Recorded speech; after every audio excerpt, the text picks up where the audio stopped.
It is really important in therapy to focus on what information patients had at the time.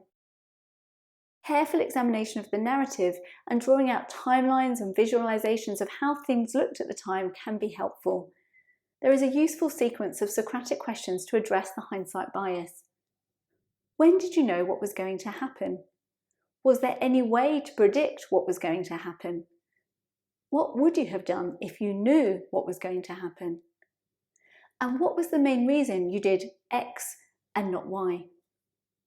This can be linked to the then versus now approach, helping people see the information they knew then versus what they know now. We're now going to see a short video demonstrating the hindsight bias and the sequence of questioning.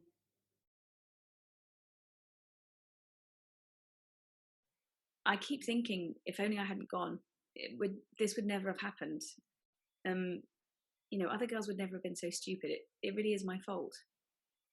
So if I understand that correctly, Isabel, it sounds like you're feeling responsible for the rape because you visited him at his home. Yeah, absolutely. I mean, it wouldn't have happened if I hadn't gone. So on a scale of 0 to 100%, how much do you believe you're responsible for the rape? Oh, at least 80%. Right, okay, that's quite high, isn't it? So let's think back to the time before it happened, if that's all right with you. Yeah.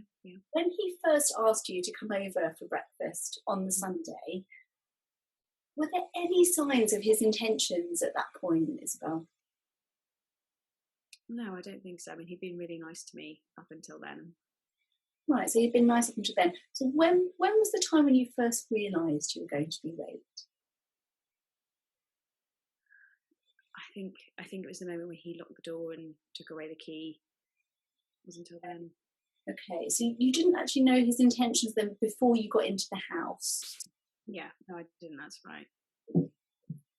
Isabel, if you had known at that point, before going into the house, before agreeing to visit him, that he was going to rape you, do you think you would have gone? No, of course not, no.